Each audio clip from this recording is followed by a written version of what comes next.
ఈరోజు మన క్రైస్తవ జీవితంలో మన చిన్న చిన్న కష్టాలకి బాధలు వచ్చినప్పుడు మరి అవి కొన్నిసార్లు మనము అవి ఫేస్ చేయలేక వాటి నుంచి మనం తప్పించుకోవాలని చెప్పేసి దేవుణ్ణి విడిచిపెట్టాలనుకుంటాం. ఎప్పుడైనా ఎందుకంటే మనం అనుకున్నప్పుడు వెంటనే జరిగిపోవాలి. ఒకవేళ జరగలేనప్పుడు దేవుడు నాకు సహాయం చేయట్లేదు అని చెప్పేసి నువ్వు దేవుణ్ణి విడిచిపెట్టాలని దేవుణ్ణి విడిచిపెట్టి నువ్వు లోకంలో నీకు అనుకున్న దాని విధంగా నువ్వు వెళ్ళిపోతున్నావు. కానీ ఎప్పుడైతే నువ్వు దేవుడిని విడిచిపెట్టాలనుకుంటున్నావో అప్పుడే నువ్వు పాపం చేసినట్టు, నువ్వు పాపంలోకి వెళ్ళినట్టు. దేవుడిని విడిచిపెట్టాలని అనుకున్నప్పుడే నువ్వు పాపివి, నువ్వు పాపంలోకి వెళ్ళావు. మనలాగా మనకు ముందున్న తరం ఎవరైతే ఉన్నారో విశ్వాసులు, వాళ్ళని మనం ఒక్కసారి పరీక్షించగలిగితే వారు ఎప్పుడు కూడా మనకన్నా శ్రమలు, నిందలు, కష్టాలు, బాధలు ఎన్నో అనుభవించారు.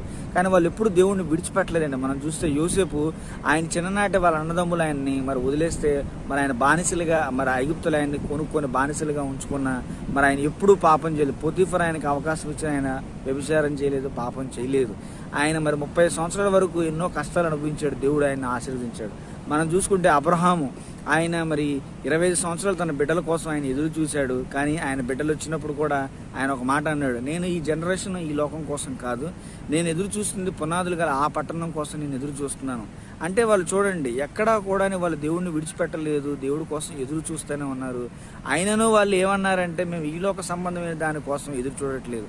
ఎప్పుడైతే నువ్వు ఈ లోక సంబంధమైన దానికోసం ఎదురు చూస్తున్న నీ నిరీక్షణ అదైతే నువ్వు ఖచ్చితంగా అది జరగకపోతే నువ్వు దేవుడిని విడిచిపెడతావు.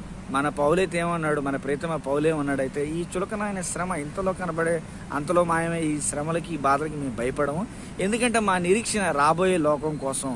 అందువల్ల మాకు ఈ శ్రమలు పెద్దవి కాదు. ఎప్పుడైతే నువ్వు రాబోయే లోకం కోసం ఎదురు చూస్తావో, రాబోయే లోకం కోసం నువ్వు ఉంటావు, నువ్వు పాపం చేయవు, పాపంలోనికి వెళ్ళవు.